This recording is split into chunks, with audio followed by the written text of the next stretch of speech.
Okay, time for another little update.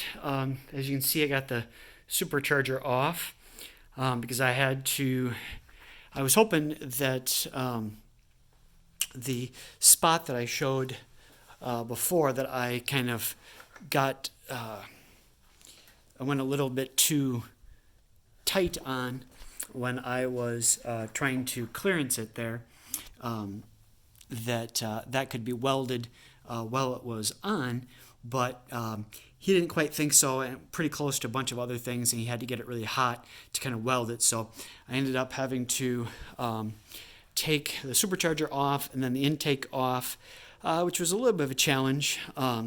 Being it's in the car, it was a lot easier when it was out of the car, just because it sits so far back next to the firewall there.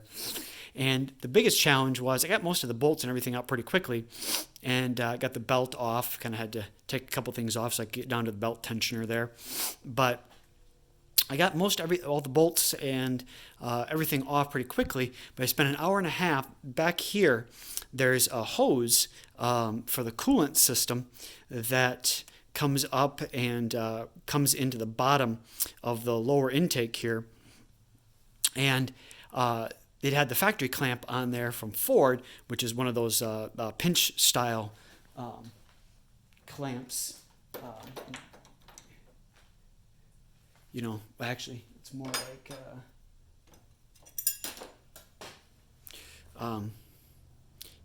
like one of these that. Dang it! Here we go. So that you got to kind of pinch, and unfortunately, being where it is, way down at the bottom there, the hose is very short, and so I couldn't pull it very far to get much angle on it. And then when I could get a little bit of angle on it, I couldn't get my pliers wide enough down in there to be able to get a good pinch on it and get it pulled off. But it took me an hour and a half to get that one hose off, but finally I got it off.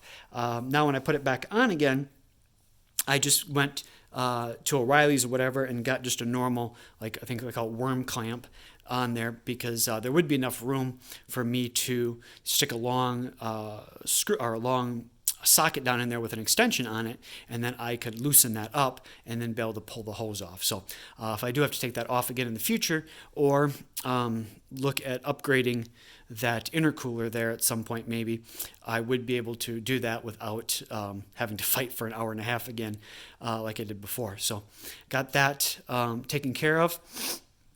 And then, like I said, you saw before, I had that hole on it. So once I got that off, I took it over to Dan at DCA, local fab shop here in town, and he was able to get that welded up there, and then kind of filled in a little bit of the rest of it that where I had tried to clearance it, and it got a little on the thin side. So he welded the hole in and then kind of welded around it also to kind of fill in the rest of it. So before I put the supercharger back on, I'm going to be smarter this time and check my fuel lines, because I also decided, since the hose was so close to that and was pretty much touching, I didn't really care for that, and some heat transfer and stuff for the fuel. So I ended up reworking how I am doing the fuel, and so instead of it coming off and down, basically using the same parts, just kind of a slight reconfiguration. So this 90-degree piece here comes with it from VMP, when it's meant to be used with the stock fuel line, because you put like another little fitting on there, and then it would go off and down and connect to the stock fuel line. But since I'm using the aftermarket stuff, he said I was able to basically use the same pieces I had bought, that hose, and then there's a double male fitting right there that I was able to use. So basically the same pieces, just instead of that double male fitting going directly into the fuel rail, I'm using that 90-degree turn. And I was trying to avoid that, because they always say, you don't like turns in your fuel line a lot because it can slow it down or reduce your pressure. But talking to Dan at DCA, he said he's never really seen any issues with that, especially with the fuel pressure. I'm probably going to be running in this, which I think I have to check, but I think VMP said start it right around, if you're not going to use boost reference, which I still have to talk to the tuner about that, but if you're not going to use that, they normally recommend starting around 55 pounds or so. And so he said, with that kind of pressure, that 90-degree turn isn't going to slow anything down or cause any issues. So I'm going to go with that, but waiting to kind of get all that checked out before I put the supercharger back on, because if I had to mess with the fuel lines at all with the supercharger on, I can't get to the back bolt back in here to take those fuel rails off. So just checking that. I did turn it on. Still got a little bit of pressure there. It's dying down. And I got a little bit of a leak. Not too bad. Not as much as I had before, but just a little bit up here between the hose and that double male fitting. So I think I'm going to put a little bit of pipe goop on it. I checked, and the stuff I have, that Blue Devil or Blue Monster stuff, says it works for gasoline, and gas is up to 6,000 psi, so it shouldn't be a problem. So I think once the fuel pressure gets all the way down to 0, so there's not really pressure on the line, I'll take that off and put a little bit on both sides of that double male, so one for the hose and one into here, just to get that taken care of.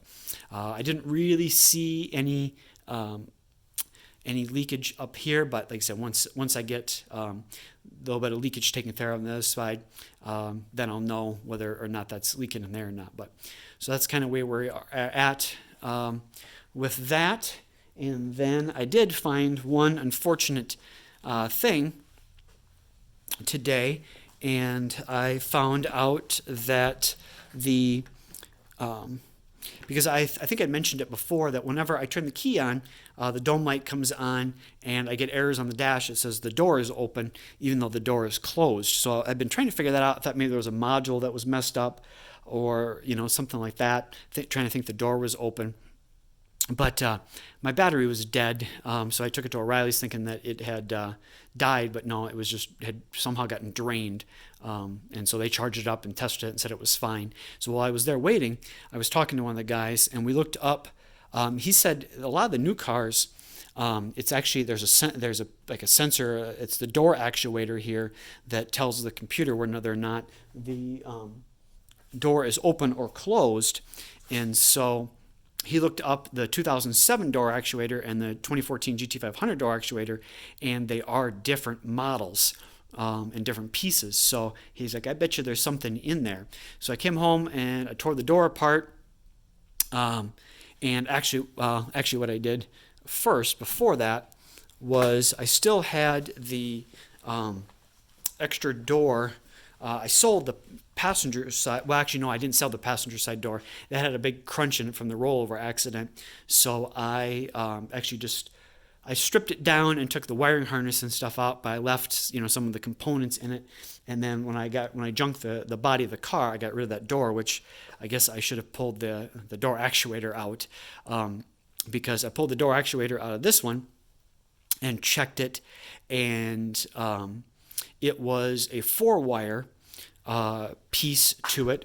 So then I went and pulled the door panel off here on the passenger side, and pulled all this off and checked down here and pulled the cable out.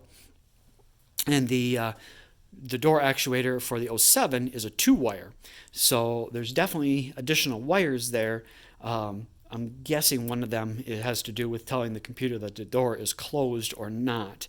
So I'm going to have to, I got that one pulled out, so I can put that one in here and put everything back together. And thankfully I did pull the wiring harness from the doors, so I just got to swap out the wiring harness. But it's going to be a little bit of a challenge, because I kind of did that without the dash being in, and now the dash is in and it goes on right up there. So be a little bit of a challenge, but I think I can take the glove box out and kind of get into that back in there to be able to swap out that or connect up the door harness to the body harness.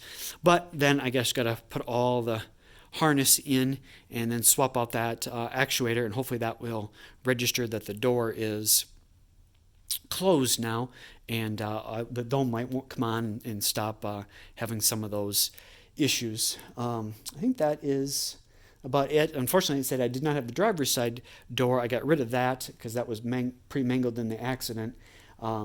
So I had to order the one from O'Reilly's for the door. So that, unfortunately, that was an unforeseen expense I had not planned on.